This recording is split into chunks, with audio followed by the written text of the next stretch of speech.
thing. Good. Hello. Welcome to Wrestling Made Me Cry. My name is Kiley. I'm Auntie Collins. Hey. And it was a good week in wrestling. I feel like every time we start this, we're giggling about something, and then people feel like we're giggling at them.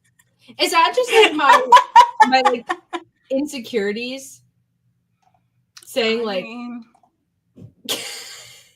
But anyway, we have a lot to talk about. We have AEW stuff. We have WWE stuff. There's also been some like bad stuff, and Clown is kind of alluding to this. Jericho in GCW attacking Effie. I don't want to talk about it. I don't want to talk about it either because I don't know what's going on. And well, they're prepping for Final Battle, right? I'm guessing. I mean, I know because I watch Ring of Honor every week. Speaking of Ring of Honor, I was chatting to one of my friends who's like kind of a lapsed wrestling fan, kind of like trying to get back in the loop kind of wrestling fan. Okay. And they found Ring of Honor organically. Like, I did not tell them to watch Ring of Honor. They were just like on YouTube, I guess, organically.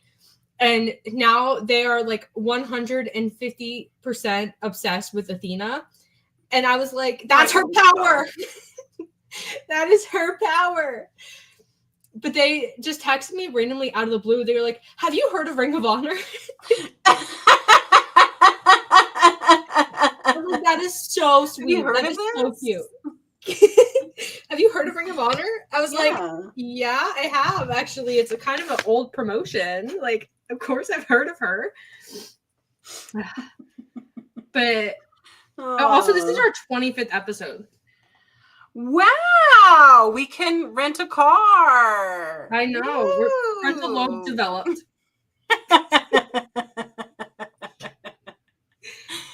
Oh, does that mean that we have to start talking about highbrow wrestling or something? Be distinguished gentlemen? Please no. Also, I have ghost face earrings on. I don't know if you can tell. I love those. My hair is kind of caught in it. Sorry. That is so cute. I'm just like in a good mood today. Rightfully so. It's a Sunday. We get to talk about wrestling. And there's some good wrestling to talk about. Just a reminder, if you want like your question, your comment, whatever, read on air, make sure to submit a super chat and we will read every single one of those. But before we do that, I need to know, Auntie Collins, Toni Storm, thoughts, opinions. Okay, I need to know. Like, I've seen people like people have been speculating like crazy because it's like so I'll recap for people really quick. Toni Storm returns to AEW, but she's acting as though it's her debut in AEW. But while she's doing that, she's kind of like still timeless Toni, where she's like doing some timeless Toni stuff, but like very clearly trying to fight the timeless Toni. So people have been like fantasy booking, fan fiction, what is going on with Toni Storm, and I need to talk about it. So I need to know your thoughts and your theories about what's going on. So there's a full conspiracy theory out there that it is Toni playing Mariah May playing Toni Storm, because something that I picked up in her first match back is that Toni Storm used to naturally just like rocker, and as someone who's been rewatching the Mae Young Classic for my other podcast called Women's Classic Wrestling, going through the Mae Young Classic, and I'm like, wow, I'm seeing baby Toni Storm and how she's been developing, and this seems almost like she's pretending to be this character still. So I think that she's not reverting back to, the rocker Toni Storm. It is Toni Storm playing Mariah May as Toni Storm, because everything about this, even down to the gear and the way that she's wearing her hair, is I'm playing this role and I am delusional to know that this is actually me. So everything she does looks so calculated and intentional in a way that that she's like in story in her head thinking, okay, what would I do here? What would I do here? How would I play to the crowd? That kind of thing. It was really funny to me after her return debut, however you want to phrase it. When she, am I lagging out or are you lagging? I don't know. I think it just jumped. It's fine. Okay. When she's like very emotional and like fake crying about her debut and how honored she is to be in AEW. It is so funny. But I think it's like a natural sort of next step for her because I love the Timeless Toni. Collins and a bunch of people were saying that Timeless Toni was like the best character in wrestling at the time. It was one of the best wrestling characters, like at least for me, the last 15 years. It was so good, so well done. And you don't just want to drop that, right? Because it was so impactful and such a big part of her AEW run. But you also just can't be Timeless Toni all the time. Because the Timeless Toni story was like her descending into insanity. And like every time we saw her, she'd be a little crazier, a little more unhinged, a little more delusional. So this is like a good next step. And it's like, for me, it's kind of refreshing for wrestling, especially for women's wrestling, to get this kind of complex story and a twist to it that we don't really see that often. Because I think sometimes when people leave, their arc is finished, they come back and they're just back to how they were before. I mean, a la Thunder Rosa. Yeah. And not that there's anything wrong with that, but I don't know. Something about this just has me hooked. I think that there isn't anyone who's doing character development harder than Toni Storm. Yeah. Sorry, bros. Sorry. There's something about Toni Storm and even Athena that it's like this character development as we go on week after week after week. It's further developed than many other. I don't know. It just seems fresh. And maybe it's because I'm excited about where women's wrestling is going more so than men's wrestling, because I have been paying attention to it more. Yeah. Reading between the lines, looking at some of the things, really honing in on the things that I actually enjoy rather than hate watching, the bloodline.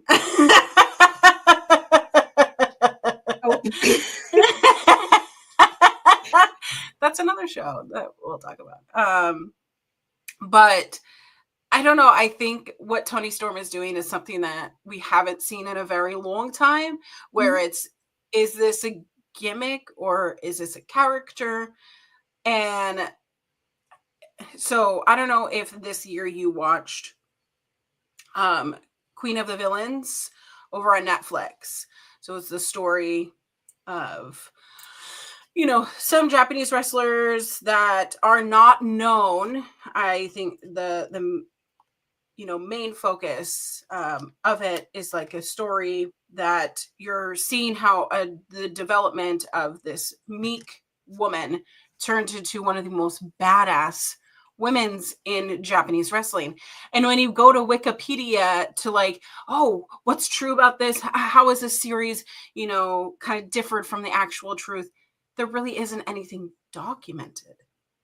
So just based on other people's accounts, I'm glad that we live in the age of technology where it is going to be well documented, but I think that this is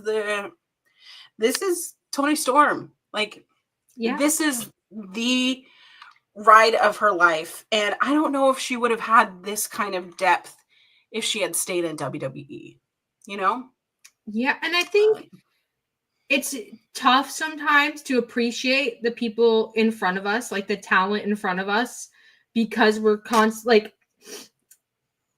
we look back at a lot of stuff with nostalgia, of course, but I think sometimes it's easier to appreciate a story arc once it's completed and you have the complete story, like a book.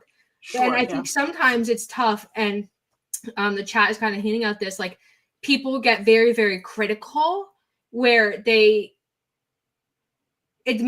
almost like takes away their enjoyment of things.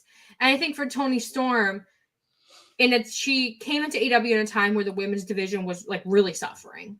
And Right. I think she has found a way to sort of bypass that in a sense. Like, people are obviously critical of the women's division.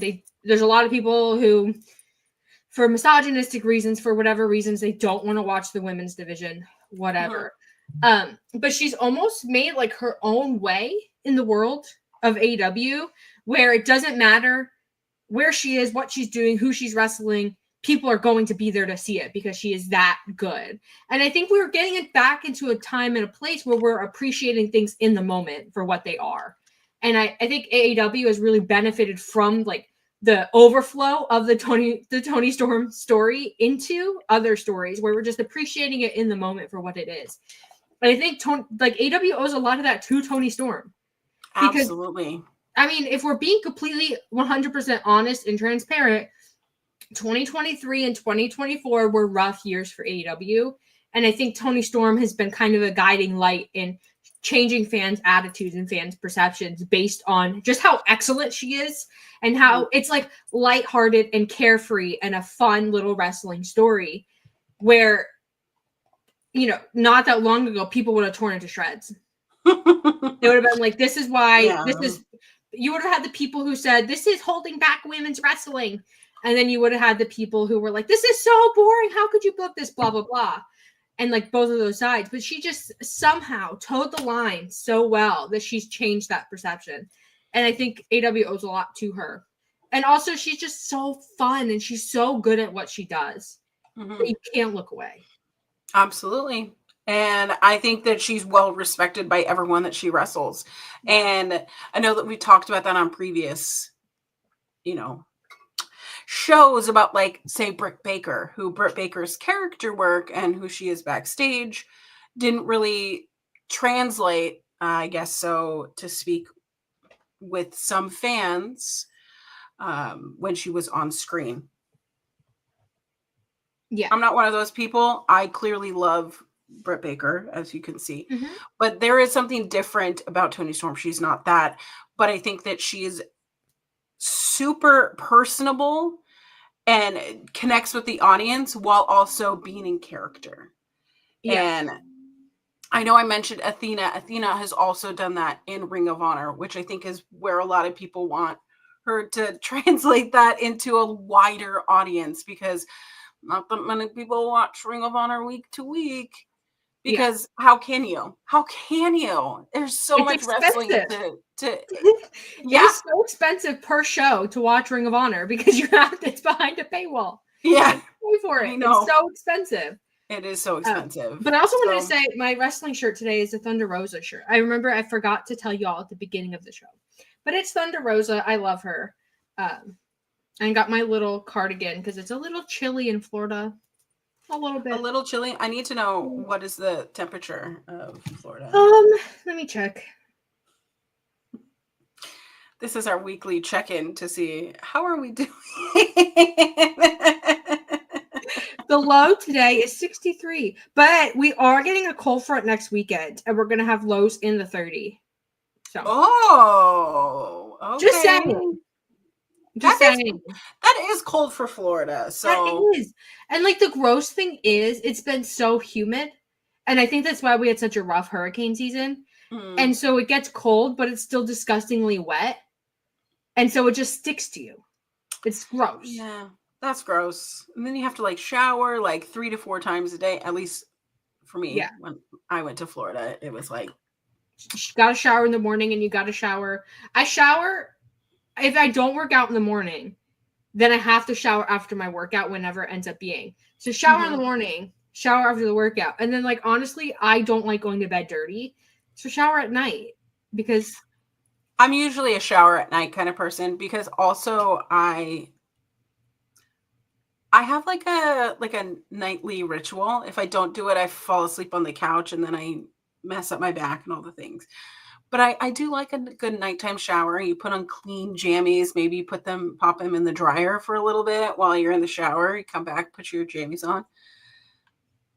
I sound like I'm, 85, but it's the simple things, It's the simple things. But Oh my God. Lauren says That it's -9 here, or like 15 degrees for the Americans. Are you alive? Yeah. Are you? Lawrence is watching our stream from the grave because Lawrence froze to death. Is that what this is? Mm-hmm. That is disgusting. So There was one time I was in New Jersey. I don't remember which time it was, and it got down to like 19 degrees, and I love the cold, so I was actually thriving. I was feeling good about myself, but there was one time where the wind blew and it like cut into my jacket, and I felt like I was being hugged by a ghost. I was like, oh, this is what Zach Bagans feels. Yeah, exactly. See, as someone who lived in Jersey for a very long time, and you get that like cutting chill, right? Mm-hmm. But at least like there are period breaks where, you know, it does rain and, you know, Yeah. you get those warmer fronts. When I moved to Pittsburgh for that year and a half, it's a different kind of negative cold where it's just cold. It's just cold. That my bones could never get like warm enough. Yeah. So I was like, well, I guess I don't promote alcoholism, by the way, but even inside, and you're like, I don't want to put on the heating bill, you know, or I don't want to put up the heat because the heating bill, like overnight, like that's not my vibe. But I was like taking shots of like bourbon and then going to bed because it's like anything to like keep you warm for that, like, you know, 20 to 30 minutes until it takes you to fall asleep. It's like, I don't want to fall asleep with like a heating blanket on and like possibly get burned or, you know. When it's cold here in Florida, I drink so much coffee and so much hot chocolate. It's actually kind of a problem. Yeah. But it's okay. I love it. Yeah, it's your casual 30 degrees here in the state of Washington. It's freezing rain, which is probably why this last week I've fallen 3 times. I don't know how it happened. It started last weekend where, because my husband's back is out. So I was carrying in all of my packages from, because we have I don't know, monitored mail, I guess. So like they alert you when like you have packages come in. Like a mailroom. Yeah, like a mailroom. But you have to like use a code and all the things, and it's all the way across like a half a mile because I live in like a big complex. So I was like, I'll drive over there and grab all the packages. There were probably like 8 packages of things that like between myself and my husband, what we're like ordering, you know, for Christmas and all the things. So I put them all in the car and I'm like, I'm not going to do more than one trip. I'm going to do all of the trips. So I'm carrying them. I can't see. And I accidentally stepped on the grass part of where the sidewalk was. And it just made my ankle roll. Because like you go down because there's the sidewalk. And so I just like felt myself fall. I'm still holding all the packages and I just fall straight to my knees. That was last Sunday. Then this last Wednesday, while I was walking both of the dogs, I somehow got one of their leashes like stuck on my ankle, and casual fashion of like trying to unravel it, and then they go for a squirrel. And so I just went, fell over. No hope for me. And then Friday, okay, I'm getting ready for my company's Christmas party. I'm getting ready. We put up a baby gate for the dogs to kind of keep them in one area. Yeah. And I put up the baby gate and I was like, oh, I forgot my rings, which I just realized I forgot all my rings. But I was like, before I left, I was going to go grab my rings. So I went to like step over the baby gate, but I'm wearing a tight dress. So my legs don't go out as far over. And I just caught my heel, like the heel part in the baby gate. And I just go flying. Got this nice little gooser. You can see I have two elbows. I called it my butt elbow. That's crazy. And like I cut open my leg. Because of how I turned when I fell, I like got blood on. We need to wrap you in bubble wrap. Like the Michelin Man. If you play D&D, I have like a perma roll of like 1 going on right now. Like, can I cross the river without dying? No. Can I face this troll by myself? No. Did I forget my weapon at the town over? Yeah. Did I get food poisoning? Like all the things in D&D that would prevent me from surviving. I just, how am I alive? I'm being told to be careful. Listen, send in your super chat. Be careful, Auntie. Send in your super chats. Be careful, Auntie. Every time you send in your I don't know why that tickled me. That was so funny. Be careful, Auntie. That's going to enter my lexicon now. I'm going to say that all the time. Be prepared. Be I'm going to say be careful, Auntie, in like my normal life. And people are going to be like, what? Auntie? Exactly. So, that's just how it's been going. So today I'm kind of like, okay. Be careful, Auntie. Be careful, Auntie. I'm sorry. That's so funny.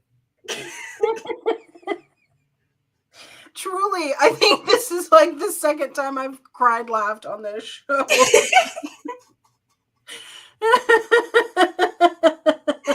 I'm sorry. We'll talk about wrestling. I promise.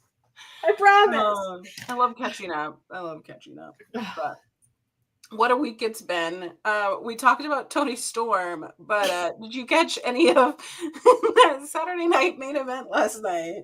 I watched back. I didn't watch it live. I watched Chelsea, and then I watched the like Kevin Owens angle with Cody. Yeah, yeah. It was post show, right? Like a post show. Yeah, it's a post show angle. Yeah, and I watched those 2 things because, like, if I'm gonna be completely honest, I forgot it was happening.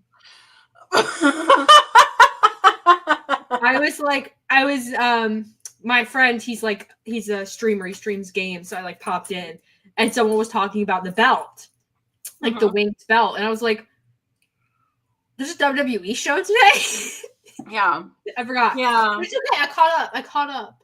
That's all right. The only WWE things I've seen from this week are Chelsea and the Kevin Owens thing. So yeah, I mean, that's fair. That's really the only important thing because everything else is just story revisited, right? So last night we had Drew McIntyre defeating Sami Zayn yet again. We had Liv Morgan defeating Io Sky, which was actually a brilliant bout. Again, we had Gunther defeating Finn Balor and Damian Priest. That's still going on. But Chelsea Green versus Mia Yim is a match that we've seen time and time and time again in other promotions. But here we are seeing fully developed Chelsea Green to this point and fully developed Mia Yim, Michin, if you're, on that train, to this point. And you know what I love about Mia Yim? That I've said this about her on every other podcast. Her ring awareness is like top tier. She knows where the ref is. She knows where your ring ropes are. She knows where the spots are outside of the ring. She knows where the cameras are. So if someone's being, pinned, she's already angled her body so it doesn't look awkward, because I think that there's some wrestlers who probably wrestle well in front of an audience, but sometimes it doesn't translate well for camera. And I think that Mia Yim always does a great job, and she makes everybody look fantastic. So I just want to give all the love over to Mia Yim, even though you didn't win the inaugural Women's United States Championship. You got to give it to Chelsea Green. Chelsea Green. Because she's Canadian. She's Canadian. She's Canadian. And winning the United States Championship. She conquered the U.S. They finally did it. My Canadian queen. And then, oh, you know, the men's United States champion is Shinsuke. Did you know that? No. It was a great match. It was a great match. I have two things. One, I feel like I have to qualify for the audience, especially for chat, who's with us here live. I am so unplugged from WWE that it's almost embarrassing, but it's because I don't enjoy it. I'm sorry. And it's also okay. like it's just not my vibe. It's not my jam. But I do, if something happens like Chelsea, where it's like I know it's something I'm gonna like because I love Chelsea, I will find it and watch it. And while you're talking, I was looking on Blue Sky trying to find this post and I can't find it. So apologies to whoever made this post, but someone said Chelsea Green and Matt Cardona are the first married U.S. champions because they've both been U.S. champion and they're married. I thought it was so funny. I just had to tell you all. Oh my gosh. Did you see her gear last night? I did. She's so pretty. I mean, so pretty.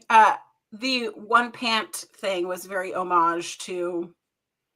I hate the one pant. I hate the one pant with the. Why? I hate it. It's not symmetrical.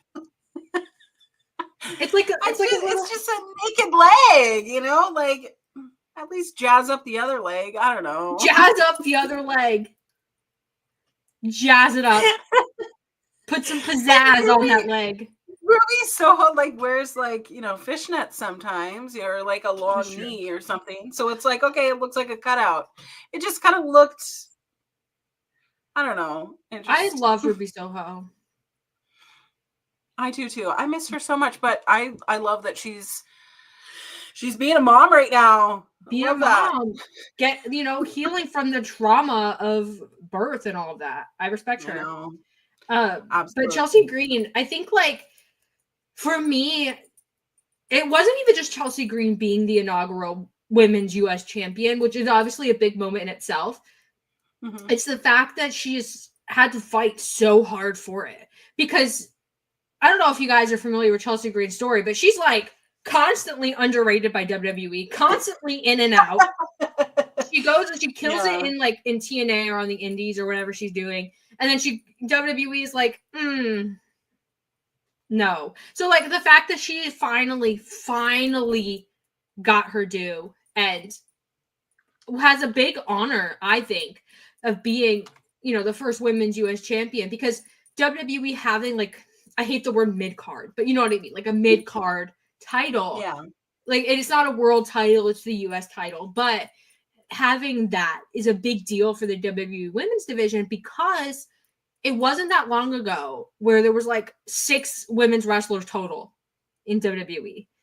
And so carrying that honor of like, you're forever going to be the first champion.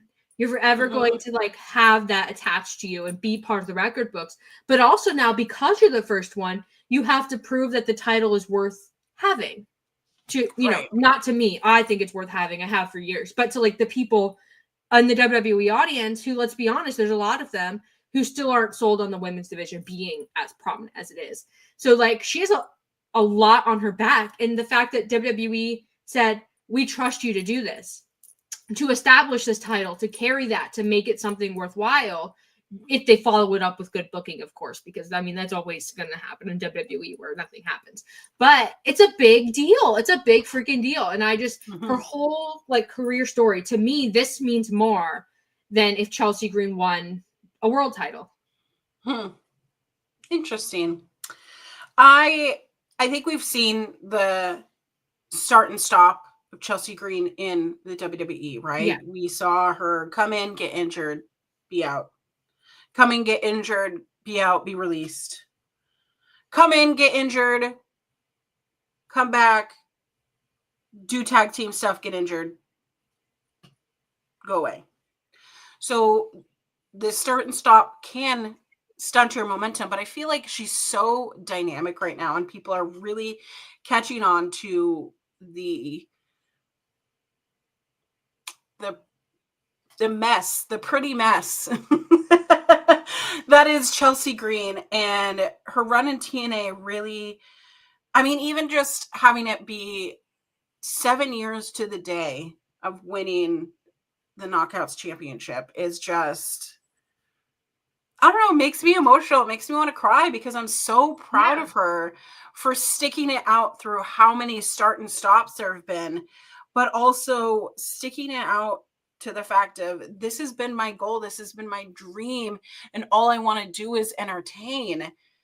And I mean, people keep posting clips of her fighting Pentagon, Penta, you know, in Lucha, was it Lucha Underground? Yeah. I think that's where that match was. But that match just showed that she can go. She can go. She's like an athlete.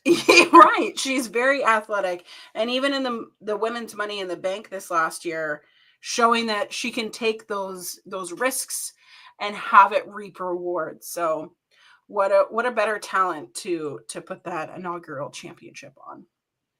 And I think the interesting thing about her is that she is obviously this very talented wrestler, very athletic, works very hard on like being physically fit and, you know, honing her in-ring skills and all of that.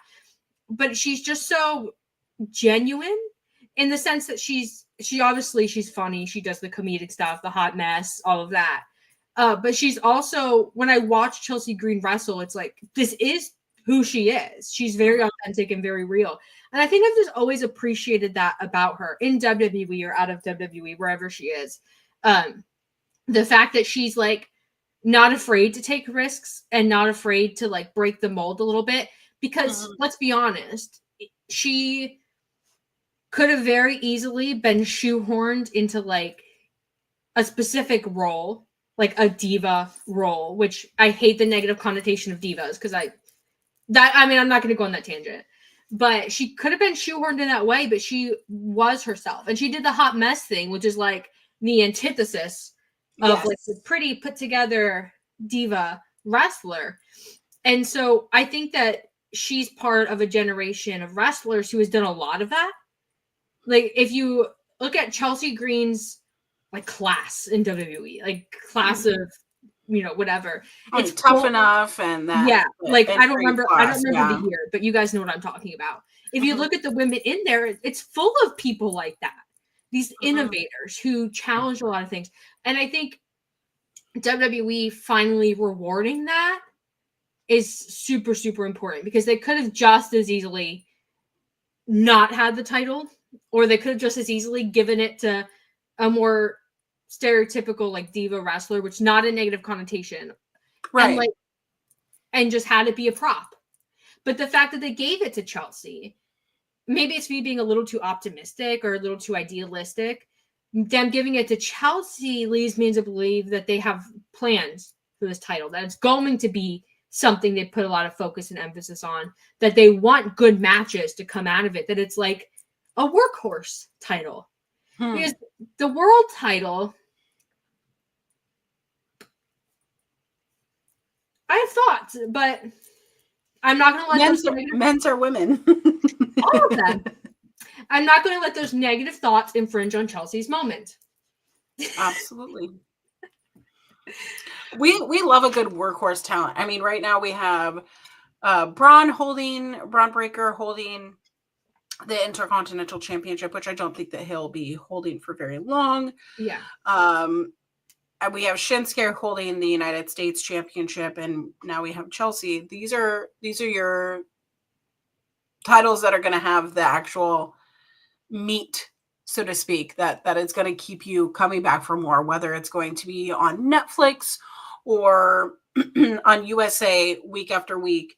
It's what people are going to be vying for. Yeah, people vying for those top spots, but we've seen the last 4 or 5 years, they aren't moving much, and they aren't featured on shows that don't make a bunch of money. Yes. So... And I 100% agree with that sentiment about the world title. And I'm so glad you said it, because now I can talk about it. You were waiting for me? Yes. because I didn't want to do, I didn't, because I knew if I started, I would not be able to stop. Sure. The world title picture in WWE has been so stagnant and so basic for 5 years. 5 years. If you really think about it, 5 years. And so this run to WrestleMania, I am very, very curious to see what the card ends up being for WrestleMania, obviously, but how, if there's any movement in that world title picture at all. Because, I mean, obviously, there's CM Punks of the world and the Drews of the world who could slot in there, whatever. But also, it's Roman, and it's The Rock, and it's Cody. And, like, I'm very, very curious, like, on the backstage inner workings of building the WrestleMania card, how this sort of shapes up. Because, like, okay, yeah, there's 2 world titles, but let's be honest. The biggest title is the one The Rock wants. And that's the one that Cody has. But here's the thing. Yesterday's match with Gunther, Damian Priest, and Finn Balor, I think that Gunther has been proving that it isn't just a fluke that he's champion. Yeah, I think Gunther is a better overall wrestler and character than Cody. Like, I find him more enjoyable than Cody. But why does that title feel secondary? I don't know. Isn't that so weird? Because it does. Weird. It does feel secondary. Like, it definitely, not that it's like, you know, bottom of the barrel nonsense. Right. But it very much feels like here's the Hollywood Superstars title. And then here's the wrestler workhorse, you know, your little sympathy title. It very much feels that way. And it feels a champion on each show, you know, that's satisfying. And I mean, it's felt that way since they introduced that second title. So. As y'all know, the women's Intercontinental Champion will be revealed on Netflix's debut of Raw on January 6th, which nothing has ever happened on January 6th at all. At all. Never in the history of anything has anything happened. You know what did happen on January 6th? That's the day I got engaged. What year? What year? When did we get engaged? 2023. Oh, thank God. 2023. Oh, thank God. That's the only thing that we remember, right? On January. That's so funny. It was literally 2 days after we went to Dynamite, and the only reason why my husband did not propose to me when we were out for Dynamite is that he goes, "I didn't want you to ruin your makeup." Stop! That's so cute, though. I know, because that was the same day that I met Eddie Kingston and Ricky Starks, and I sat the best a few rows from the front, and we were floor seats, and it was like a big, overstimulating day. I love that. But he had the ring on him and everything, but that's so cute. He waited until 2 days later, and we went to the park. That's so cute. I'm gonna cry. So the park that we got engaged at was the park that was a halfway point between my old apartment and his apartment. Because during the pandemic, we didn't know if we could like be around each other, right? Because we both had jobs that were in person. Yeah. So we would get Taco Bell and either eat Taco Bell in our cars in the parking lot of the Taco Bell or go to the park and eat our Taco Bell in our cars at the park. And that was what we did during the first months during the pandemic. So that's so cute. Yeah. I love that. Mm-hmm. I'll take you there. I'll take you to that park because it really is a really cool park. They've really developed it. I need to see the park. It's off the Burt Gilman Trail, which is a trail that goes from where I live down into downtown Seattle. So like it goes also way north. So it's like 30, 40 miles long. And people bike it to work every single day, which is so crazy. But that's so cute. Yeah. I just love people finding joy in like the little things in their life, you know? I just get so emotional. Like the other day, I was at a cafe and I was working on my dissertation, and a girl comes in and she's still in her PJs, and she orders like a smoothie bowl or something, and she puts it in her little bag and she puts it on the handle of her scooter and she scoots off. I don't know where she was going, but I was just so emotional about it. I was like, I just know that she is so happy right now. I love that. Dang it. I want a scooter, dude. That sounds so fun. Too. I love it. I'd love to just scoot around town. Yeah. You know what? We just need to go to one of those retirement homes that like no cars, right? Isn't there like one in Florida where it's like there are no cars in the city limits? It's just all like shops and stuff, and we can scooter around and we all kind of live together. I'm into it. I'm into it too. Let's do it. I love that for us. I do have a question for you though. Yeah. What do you think about Will Ospreay's straight hair? This was coming. I've been holding this question in for so long. I wanted to ask you immediately once you came out, but I've been holding it. I've been holding on to it. Okay, so as someone, I'm sorry, this is the funny part. Because you have curly hair, I also have curly hair, right? I'm sorry. We grew up in an age before like the cheese straighteners, right? So like, so we would have friends all the time with straight hair who would be like, I'm going to straighten your hair. So it just reminded me of like that first time I ever had my hair straightened by a friend, that it just looked like a mushroom, like a mushroom top. And that's exactly what I was going is. It was just, this looks like a bad wig. I had friends who, and don't do this. This is bad life advice. I'm telling you not to do this. They would put a towel on the table, put their head on the table, like with their hair out, and iron it with an iron, like a clothing iron. Oh my God. Don't do that. You will destroy your hair and burn your scalp off and probably start a fire. Don't do it. But do you remember the first time that someone was like, oh, come over, I'll straighten your hair for you? Oh, yeah, it was my sister. And then it's like, why is it not straightening? What is happening? And then it like and then you find all the little weird cowlicks you have in your scalp because you have curly hair. Yeah. So like your hair's moving in every direction. Mm-hmm. Curly hair. You guys don't, if you have straight hair, you don't know how bad it is. You don't know. And if you're looking at my hair right now, I'm blue drying my bangs. Because so at the Christmas party that I was at, it rained. Obviously, I live in Seattle. It's fine. So this went curly. And someone goes, oh, did you put in those ringlets yourself? Yeah, I did. Yeah. And I don't know if your hair is like this, but I think I have this problem, and I think Will Ospreay has this problem. Yeah. Where some of my hair, I have one type of curl. Like on this side of my head, I have like near perfect little ringlets. On this side of my head, it's a completely different hair type. Yeah.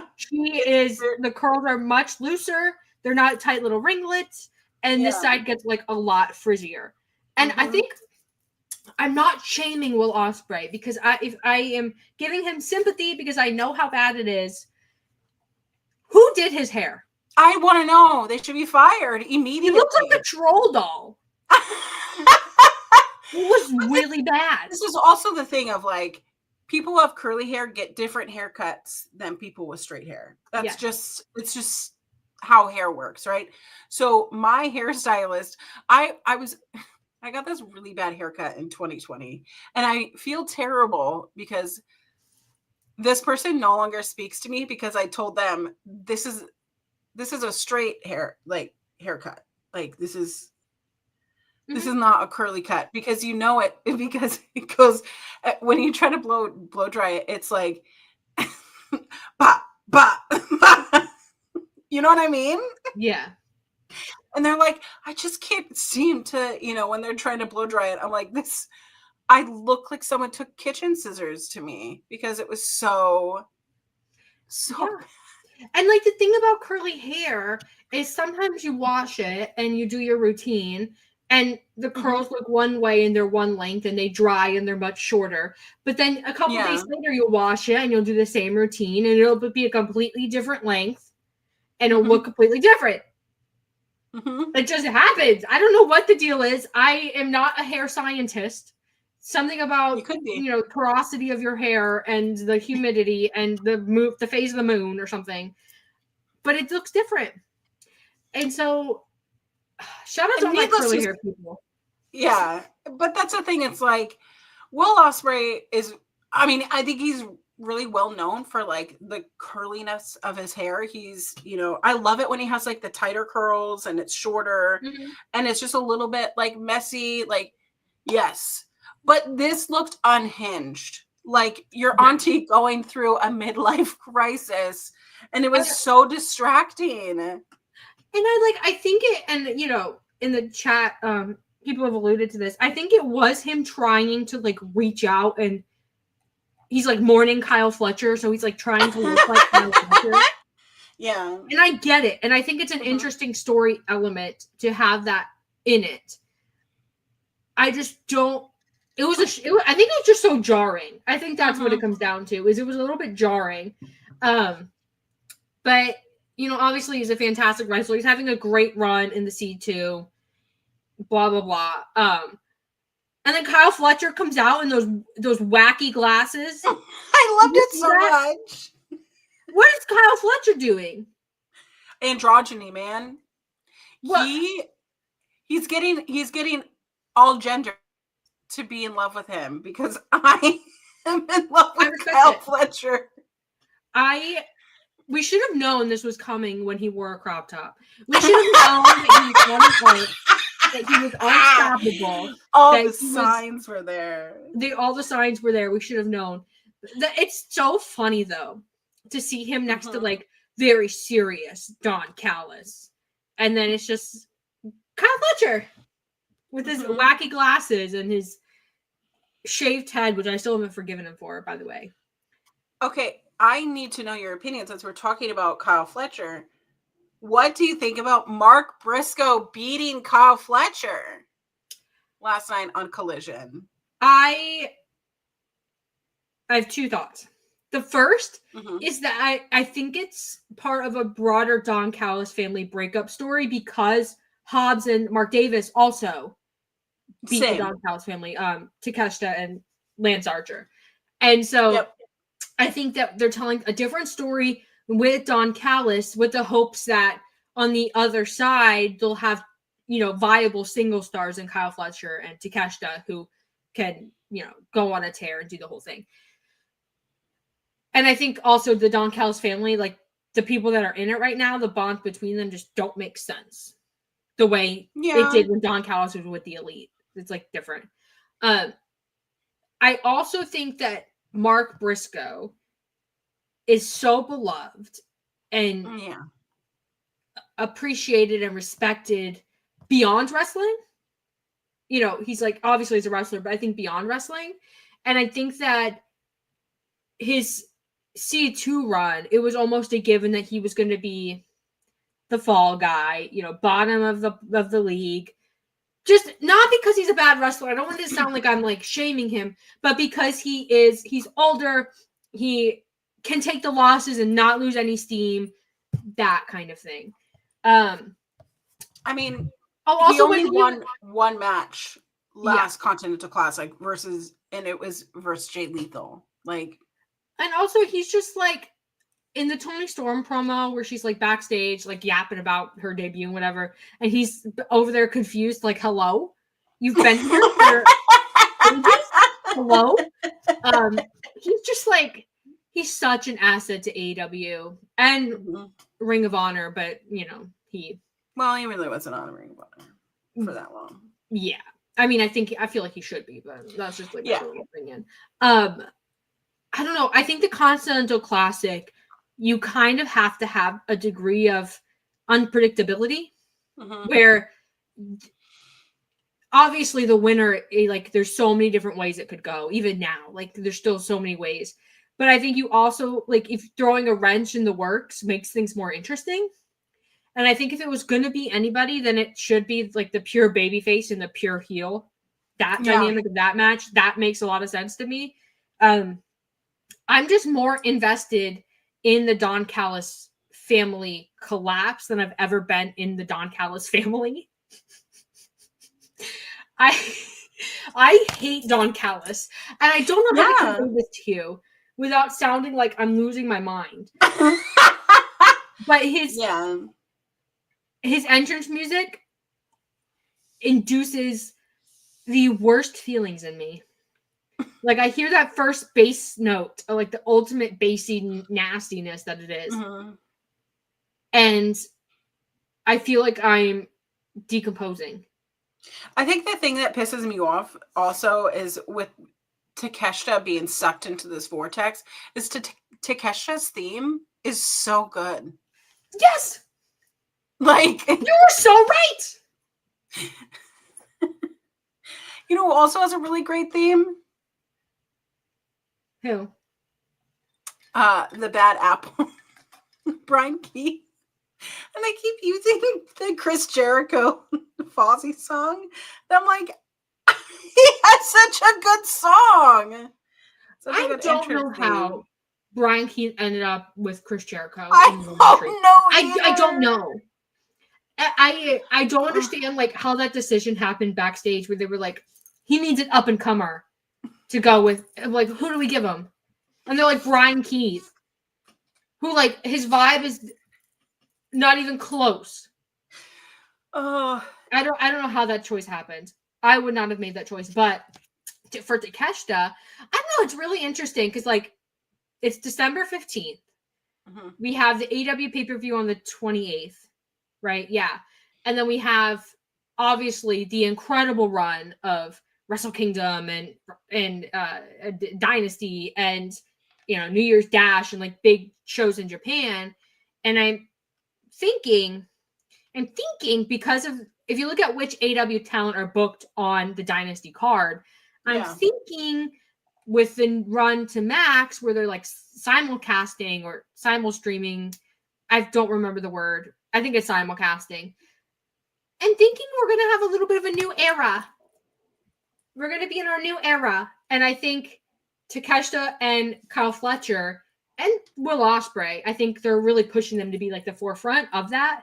Yeah. And also Hangman, but Hangman's more of like a mainstay. It's always going to be relevant type of guy. And then also the Hurt Syndicate.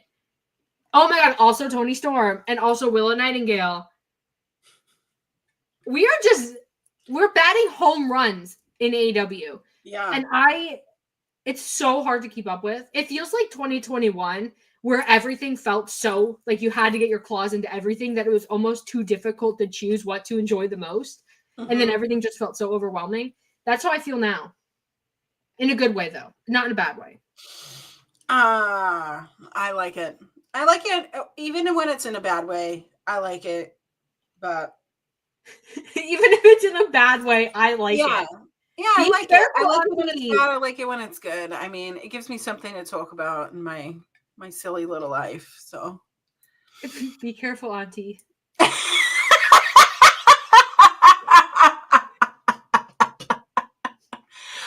We're in a resurgence of AEW. I think enough people the joke about the empty crowds and the, zero experience. I think that there was a time that, I don't know, in the world of therapy, we talk about grief, and we needed to grieve the things that we thought were going to happen, our expectations with CM Punk coming back and, the Elite and all the things that were going to be if injuries hadn't happened, if Punk hadn't imploded, things of those nature.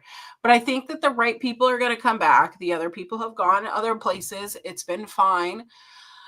I think that people will be weeded out. Contracts will be released. All the things are going to happen. But what's going to stay true is this is an alternative to WWE. Yeah. I think the fans will come back.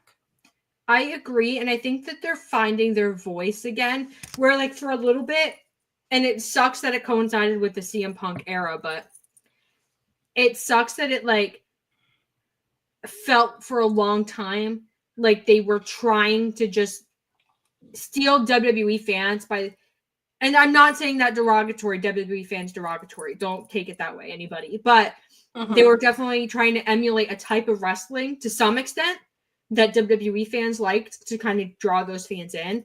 And it feels like they're taking a step back from that and saying, okay, but what made AEW when we were at that peak? And I think they're getting back to that a little bit. And I think when we look back on the last few years, I think CM Punk walking out with the real world title will be the moment where it did feel like everything was going downhill and the world was ending and the ceiling was collapsing and there's sinkholes underneath us and all those things. But I do think we're bouncing back a little bit from that. And I don't know, like Kenny Omega and the Young Bucks, I don't know what their path in AEW is going to look like, because obviously they're wrestling at Wrestle Dynasty. I don't know like what they're going to look like past that, but I have another question for you. What did you make of Nick Jackson reposting the Hangman Instagram story? So if you don't know, Hangman found a Nick Jackson figure at the store and like took a picture. I don't know, took a picture with it. And then he put it on his story and Nick Jackson reposted it. Yeah. Which is so cute. It's cute. It's cute friends being cute friends. But if we know one thing about these guys, it's that nothing on their social media is ever just lighthearted, meaningless nonsense, especially the Young Bucks. It's one of those things that I could speculate, and this is also where there are certain people, right, in this world. We've seen it with Taylor Swift fans, is that they take this this really small little Easter egg kind of thing, and they go, oh, this is how it could be, and they write complete dissertations on a blue coffee cup or a blue cup of something, and they go 1989 is coming out, and you're like, what are you talking about? So it gets the little conspiracy theory little worm in my brain going of, oh, maybe I need to start thinking like that, because I take things so literal of, unless you tell me right out this is exactly what you're going to do, it is something that I genuinely don't have that skill, and I try to work through it. This, I think, is I'm all out of friends. I'm all out of friends. Where are you guys at? I'm all out of friends. I'm all out of friends. Nobody wants to help me. I'm imploding. This place is not for me. Where are my friends? That made me so emotional. But also the idea of the Elite coming back, reunited after Wrestle Dynasty, when eventually, I think inevitably there's going to be some angle where Kenny Omega and the Young Bucks are like standing across the ring doing the thing. Typical Elite style, dramatic, dimmed lights, all the kind of stuff. Heavy breathing, all of it. The idea of the Elite coming back together to defeat the Death Riders is so intoxicating to me, because I am so sick of hearing people complain about the Death Rider story is pointless because they keep doing these stories about people infiltrating AEW and they never come to anything. They're so pointless. No. The point is, the Death Riders are doing what the Elite wanted to do, and they failed at doing it because they have to do it together. That is the whole point. The only people that I see taking down the Death Riders at this point would be the Elite. And it's going to be so good because the Death Riders are so stacked. I know. And they're deathy and they're murdery. Mox is so scary. They have no conscience right now. They are not being held accountable for their actions. There's nobody willing to step toes with them. But you know who does not care about their actions, their consequences? The Elite. Period. Moxley reminds me of Jason Voorhees. An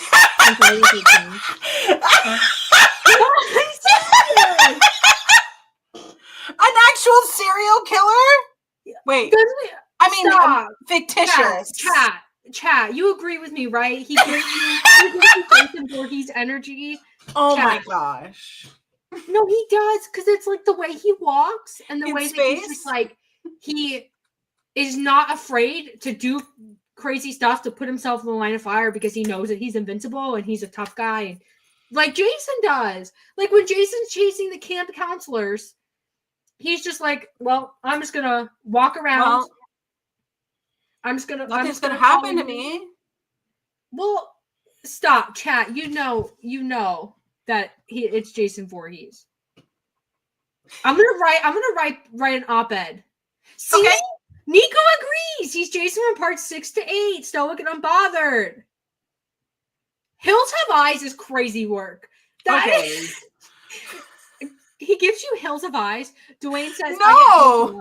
It's the vacancy. It's the vacancy behind his eyes. And here's the thing. People have tried in their interviews with Renee, I'd be like, do you see what your husband's doing? And she's just, yes. Are you kidding me? Ma'am. I'm going to write an op-ed. I'm going to publish it in the New York Times. And it's going to be about Jon Moxley is Jason Voorhees. New York Times, call me. I'll hook you up. Yeah. Well, they're busy doing other things right now. But no, I was watching, not Friday the 13th, part 6 to 8. I think it was part 2. And I was like, this is a little Jon Moxley-esque. Like, if Jon Moxley came before Jason Voorhees, I'd be calling copyrights. Yeah. I'd be saying, this is trademark, brother. You can't do that. I mean, there was a kidnapping last night. Now we're getting down to the nitty-gritty. Jose says, Mox's head is kind of shaped like a Jason head.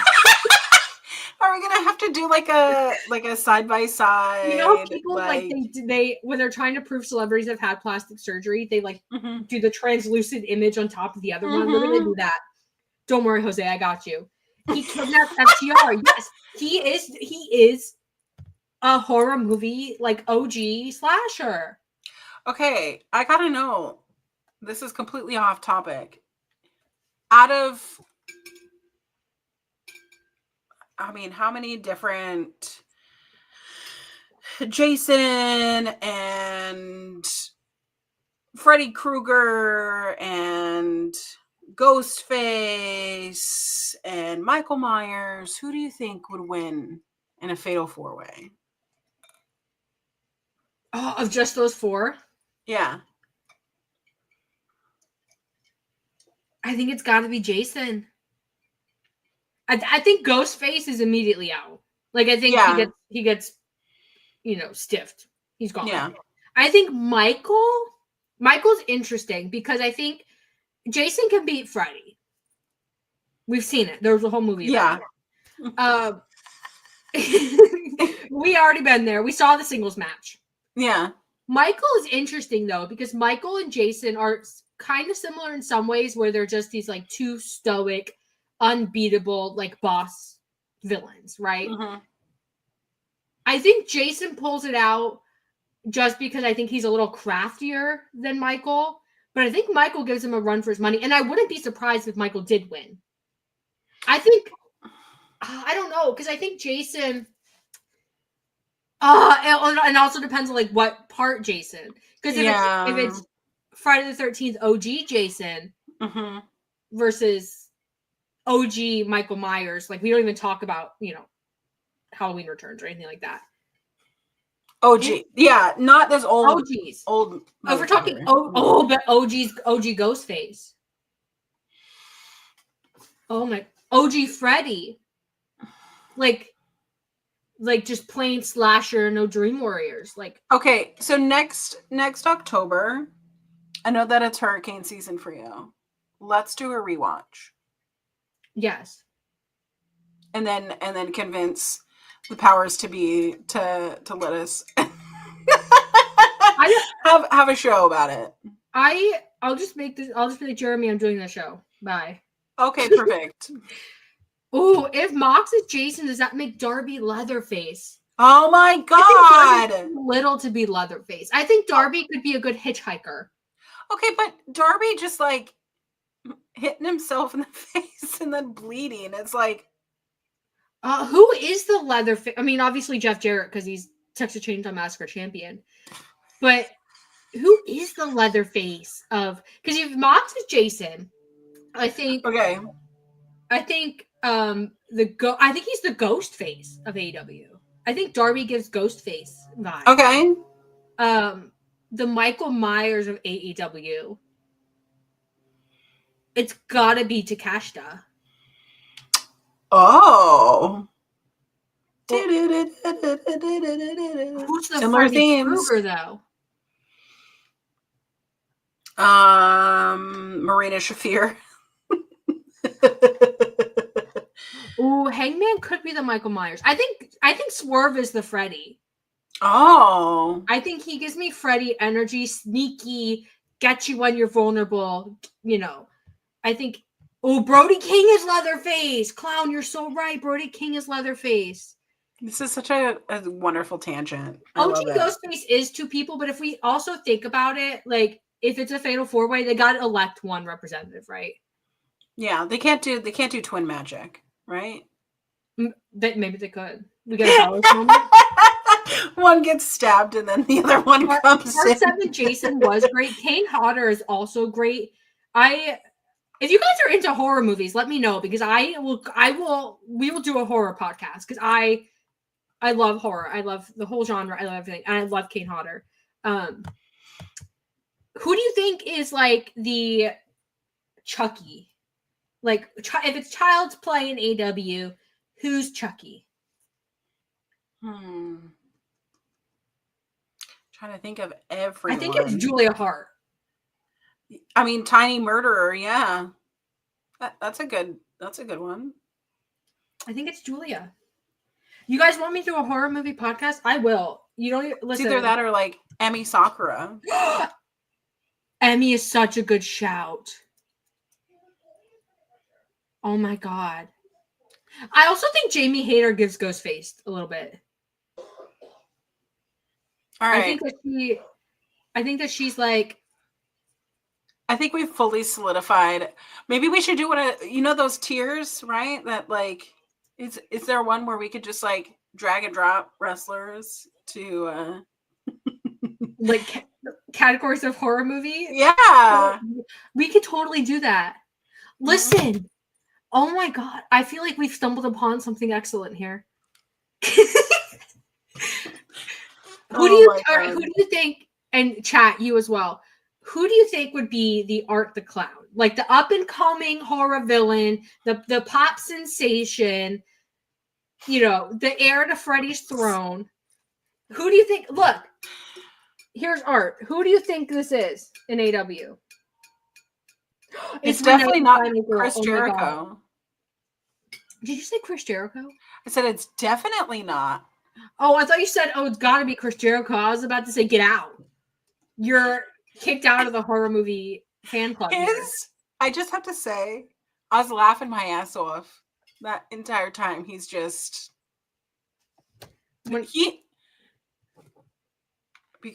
because he dies. Oh, I thought you were talking about him in GCW. I was like, I was like, yeah, no, because he dies. He was so bad. It was so camp. It was so camp. I loved it. When he was. No spoilers, but when he was screaming, I was like, "Oh my god, that is so distinctly Chris Jericho." Yeah. Yeah. Oh, okay. Abaddon is Terrifier, maybe. Maybe Athena is Art the Clown. Good. Malachi Black. Who is Pennywise? Jericho? Dan wants to see the world burn. Jeez. That is that's crazy work. That is, but you know what? I kind of see it. Mm-hmm. I think Dan's onto something. Okay, but if we're submitting Brody and we're submitting Malachi, where does Buddy? Ooh. That's because Buddy's kind of like someone you wouldn't expect to be a horror villain. So we kind of got like, Oh,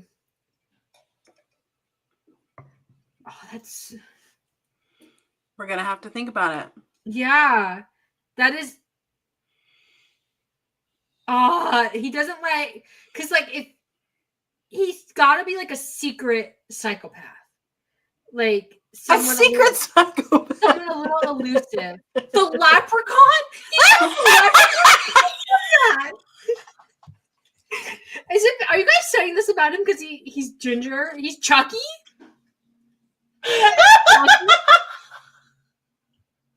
Buddy, oh my god! I was sitting here thinking, like, well, maybe it's The Thing. Like, you remember John Carpenter's The Thing? Oh, The Thing, where he's like, he can mold into anybody. He's sneaky. He gets you when you're like, he gets you all paranoid, and he goes for the kill, like The Thing. Yeah. And y'all are like, well, he's the leprechaun. Okay, but the leprechaun was terrifying, and I couldn't finish it because I was like, yeah, I'm tapping out. I can watch anything else. Ooh, American Psycho, maybe.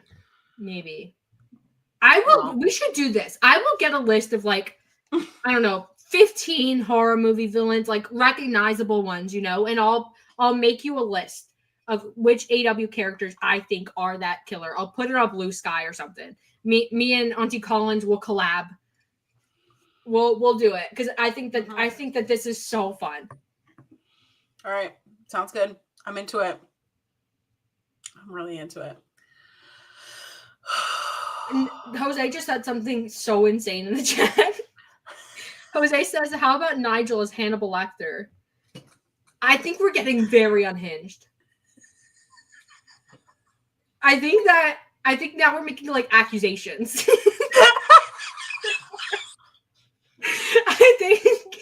I think we need to we'll wrap up in a bow.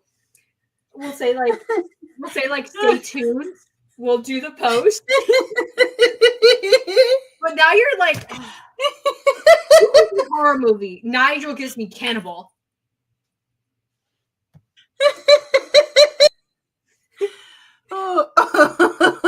This is crazy. But now I need.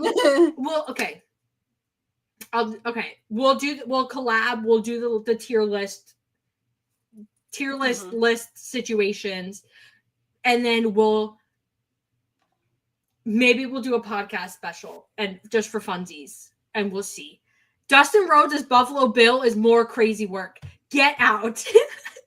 We need to stop because now we're spiraling in ways that we will never recover from. That is crazy. I can't. Oh my god! I could keep going though. I'm sorry. That's so silly. Oh my god! Now I'm thinking about Saw. Like, who's Kramer? No. Back to Continental Classic. Continental Classic. Back in line, all of you. We don't need a character for Tony Khan. We are not talking about Tony Khan. We are talking about the Continental Classic. What do you think about Ricochet? Chat. And no, not with he defeated Brody. Okay. I also want to mention a lot of these matches have been between 12 and 13 minutes, right? Yeah. Brody and Ricochet, I feel like could have wrestled 50 minutes, 60 minutes. Like the way that they just kept going and going and going. Absolutely. I'm sorry. I'm still getting the giggles. Ricochet surprised me by defeating Brody because, I mean, that Gold League is a little bit ambiguous to me because you have Claudio and Will Ospreay, who I think are already going to clinch it, but Ricochet is tied. Yeah. So now what? I think Ricochet is on a little bit of a underdog kind of story. Because he lost the first match and people are like, oh, Ricochet is just, what's wrong with him? He's on a losing streak. Yeah. And I think Chad is right. I think he is going to be joining the Hurt Syndicate. Will Ospreay is the chainsaw. He's not even he is the chainsaw. Is that what we're saying? He isn't. That's it. That's it. He's just a phone call. I think that he is gearing up to join the Hurt Syndicate. And I think that's probably the best way to go for him because he could so easily get lost in the single star shuffle that's going on. Yeah. Just because AEW is so stacked right now with single stars that it's like borderline insane. So I think that's probably the right move for him. And I also think that it adds a lot to the Hurt Syndicate, obviously, because Ricochet is a talented wrestler. But I think it adds like a nice dimension to Ricochet's character where he's coming into AEW and he's Ricochet. But he's also like, he needs a little bit of depth to him. Not that he doesn't, not that he's this boring guy who does flippy dippy stuff. But I think putting him in the Hurt Syndicate is a way, I mean, a good way to get back to like pre-WWE Ricochet, where he was a more dynamic wrestling character than just the flippy dippy guy. I think that's a good way. Yeah. And you know, you can play the story of MVP trying to reach inside of him and pull that, you know, animal back out, that kind of thing. It'll be a good story. I'm into it. I'm just into the Hurt Syndicate in general. I think that they're doing amazing, amazing things for AEW in general. But the C2 has been a lot more interesting than I anticipated because they released the leagues. And I was like, okay, this is kind of stacked, but I think that there's definitely some front runners. And I think they've done a lot for me in like watching it to turn it on its head and make it a lot more unpredictable and also dynamic than it might have otherwise been. Because, like, obviously Ospreay's in it, and Okada's in it, and Claudio's in it, so you're going to get good matches regardless. And, like, it was a little unpredictable because of how stacked it is. But I think that they've done a lot to kind of, like, twist it. Like, little plot twists. Small ones, but little plot twists that kind of make you think a little bit. And that goes back to my theory about the new era. They're going to, like, completely 180 AEW. I'm telling you, it's going to happen. That's not my prediction, obviously. I'm speculating, but the vibes are there. The vibes have been up and down, but it feels like we're getting back to it. So I want to know who do you at this point, right? We only have a few more matches left. Out of the Gold League, will Ospreay, Claudio, Ricochet, Brody, Darby, obviously Commander is eliminated. Who do you think out of that is going to be your final two? Ospreay, I think. Oh, that it's like so interesting because like my gut is saying Claudio, but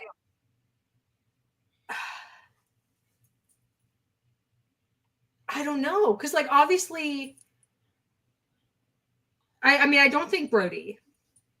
Sure.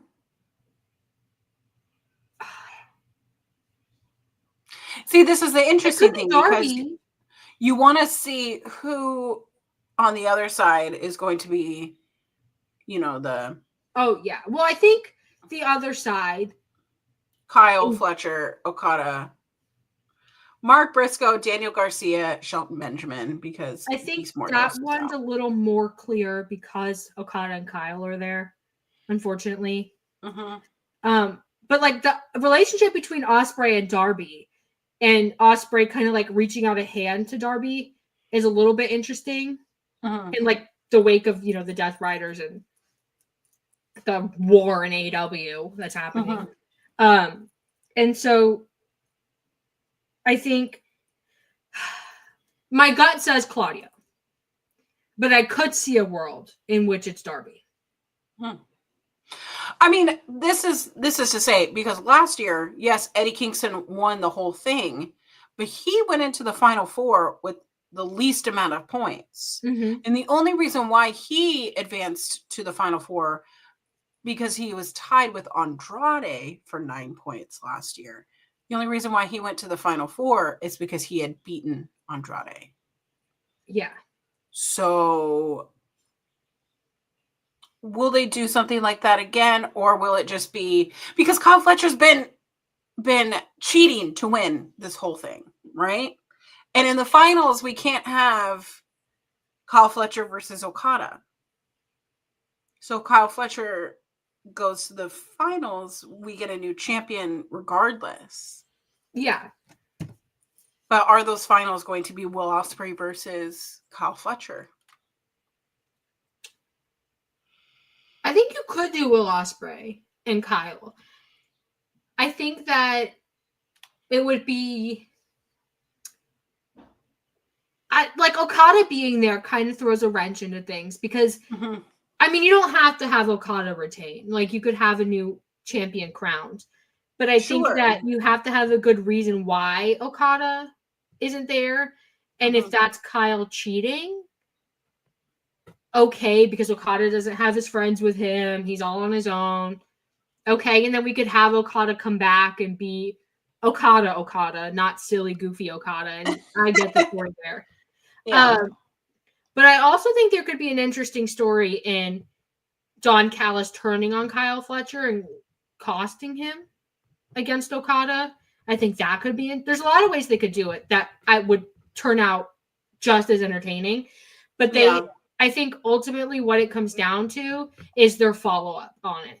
Because if you have the finals of the whole thing is Ospreay Fletcher, right?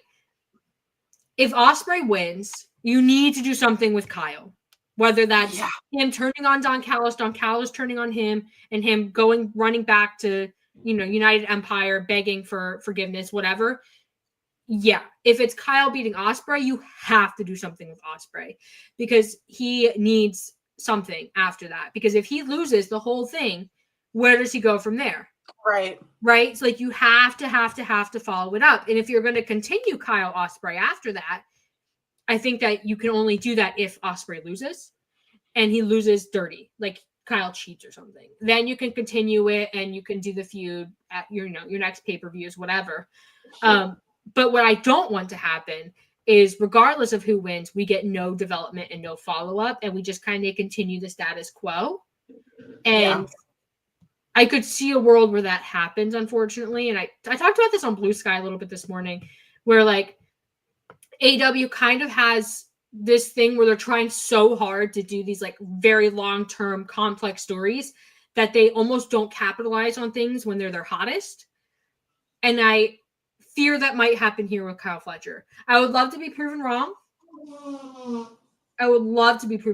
Because I think that would be a good way to be like, we're in our new era. But I think win or lose, Kyle needs something, and that something has to be a departure from Don Callis. I think. Interesting. I mean, I personally see Kyle Fletcher taking it all and having his first opponent be Will Hobbs. Yeah. I want to see the feud. Yeah, I think Hobbs and Davis getting the win. Sorry, my voice is going a little bit. Hobbs and Davis getting the there's all that yelling about Jason Voorhees. Yeah, I was about to say we started talking about your other passion and Hobbs and Davis getting the win over the Don Callis family. That's something I see coming back into the works as well. Just because I think Davis, because Kyle Fletcher has become this immense single star while Davis was out injured, we don't want to forget about him. Like, we want to prop him up as well, because if you let Davis become, irrelevant and you don't do anything with him and he just kind of floats, then it means less when they're reunited, which I do think eventually we will get the reunion. But if you prop him up as like not the enemy of Kyle Fletcher, but an antagonist, like someone who's upset with him, angry at him, all of that, challenging him, then the reunion, it's a lot more impactful and it means a lot more. So, and obviously Hobbs, I think not that AEW has mismanaged Hobbs, but I really do feel like he has not gotten enough of what he's due. Yeah. Because he is an immense talent, more than I think AEW recognizes. I agree. And I would love to see him in the Hurt Syndicate. Bobby Lashley, if you're listening, Robert Lash. Robert Lashley. Oh my God! Also, the Acclaimed. Kaput. Oh, the Acclaimed has basically like signed their death warrant. I think. I mean, it's been a matter of time. Jeez. Yeah, and Anthony Bowens, I think, has like obviously emerged as like the star of the Acclaimed. Mm-hmm. And I don't know like what they have planned for him, whatever. But I find it's like it makes me feel a little bit guilty and a little bit sick that I just instead of seeing Bowens like wanting to see Bowens thrive on his own and that's all I want to see Max Caster lose all the time. I want him to go on like the most immense losing streak and lose every match that he's in. I want to see him crumble. Just crumble to bits. I love it. I love it. I love it. I love it. And it's a little bit sickening. Mm-hmm. Oh, Bowens is a perfect TNT champion in 2025. I agree. Kyle not leaving the Callis family. I think he dethrones Garcia for the TNT title. I think they're pushing Kyle Fletcher world title picture. Mm. I think AEW is like checked his boxes. Or no, he's checked AEW's boxes. You know what I mean? Yeah. I don't need to explain myself. But the Continental Classic has been really interesting this year. Not that it was uninteresting last year, but I think it's more interesting this year for me. Yeah. Because I think that everybody in it, I think, has a viable reason to be the winner. Oh, except maybe Mark. Well, we'll see. But I'm excited. We're well on our way into exciting 2025. The new era. I know it's a new era. Is there anything else we need to talk about this week? No, I mostly just wanted to talk about Will Ospreay's hair. Yeah. That was a moment. That was a moment. Well, sorry. Go ahead. No, it's okay. Well, next week we get to talk about I'll get to mention Final Battle a little bit. Because that'll be Friday. Finally, we're getting somewhere with the storyline and all of that jazz. But it's exciting to hear about all the things going on inside of wrestling. What are your predictions going into 2025? What are we going to see in 2025? For AEW? Mm-hmm. I think that we're going to see obviously the Elite reunion. I think we're going to see AEW really buckle down to like brass tacks booking in the sense that it's going to be simplified and streamlined the way that it was like OG AEW and then pandemic era AEW where things just made sense. Like it wasn't this convoluted thing. And I think the issue they ran into in the CM Punk era was that there were so many things you had to keep track of that when you forgot something or you didn't see something, it ruined the entire story because you just were not computing. So I think we're going to see AEW like sort of simplify a lot of things. I think we're going to see a resurgence in the women's division. I would not be surprised to see I don't want to say like a new title or a new tournament or anything like that, but I would not be surprised to see if there's something special for the women's division. Just because it's so stacked now and people are returning and doing the whole thing. Oh my God, we didn't even mention that Julia Hart returned last night. Oh my God, we didn't even mention Willow is going on to Wrestle Dynasty. Yeah.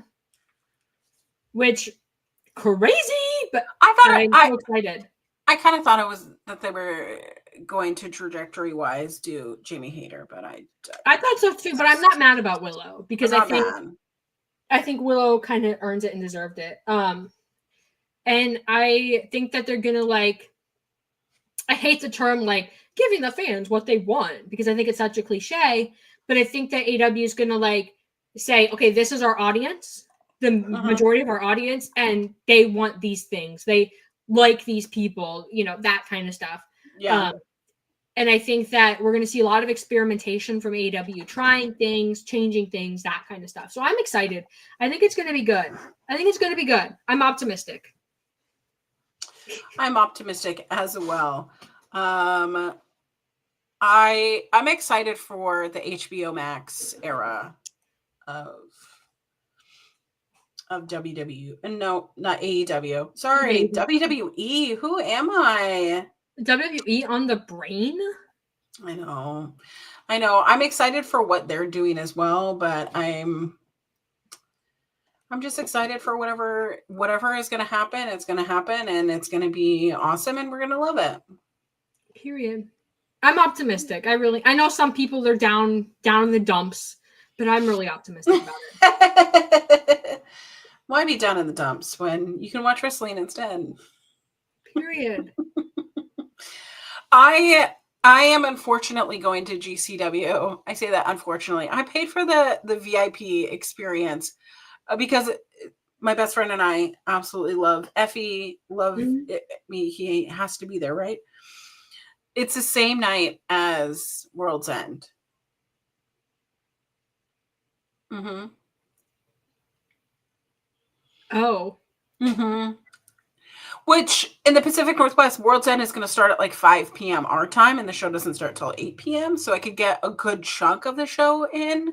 Yeah. I'm going to be that nerd, like on my way to the show with my freaking headphones in. Like, the show hasn't started yet. Let me watch World's End. Because I think, this is my hypothesis. I keep saying this about every show. I think Christian Cage is going to cash in. You do? And I think he's going to get the world title. I wouldn't be mad at it. And then I think Adam Copeland's coming back. If you miss that, Collins. If I miss that, I will put my body on the train tracks. For legal reasons, that's a joke. I know. Yeah, for legal reasons, that's a joke. That's a mentally, spiritually put myself on the train tracks. But oh my god! If it happens, I'm going to FaceTime you immediately. Okay, sounds good. If it happens, I want it to happen. If you miss so that, bad. I'm gonna cry. I'm legitimately going to cry. Cry for myself. I'm gonna feel so guilty.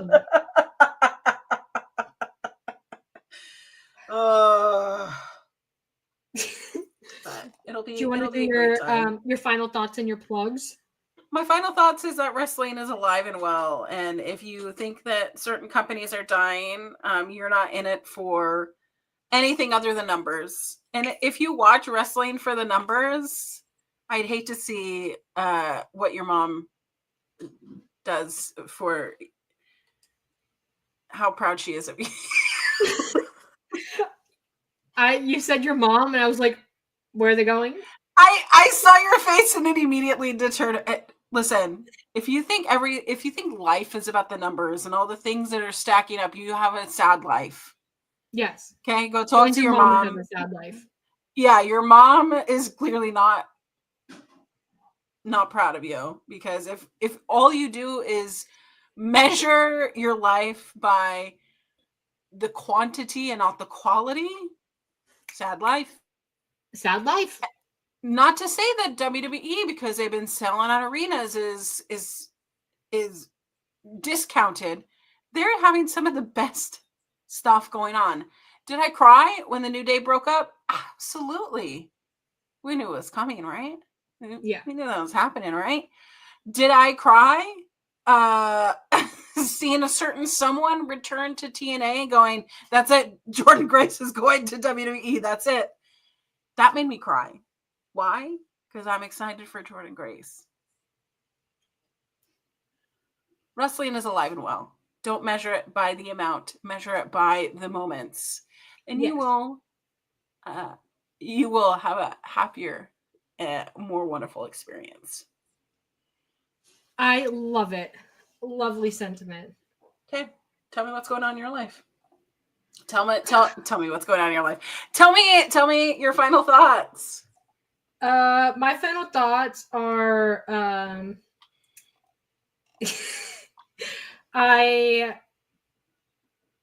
am disappointed in TNA, but there's a lot going on in like AEW and Ring of Honor that and New Japan. Oh my God, yes, the New Japan that I'm finding enjoyable.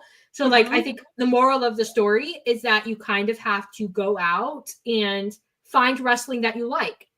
Because I think sometimes people they're like, oh, I don't like anything going on in WWE or AEW. Like I must not be into wrestling anymore. Yeah. Maybe like it's past.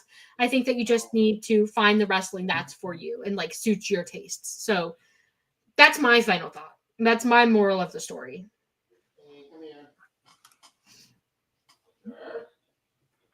Something's going on. One of the dogs is in trouble. Uh-oh. Uh-oh. Do you want to do your plugs?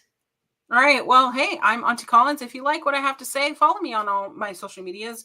_queer auntie. I'm on Twitter, unfortunately.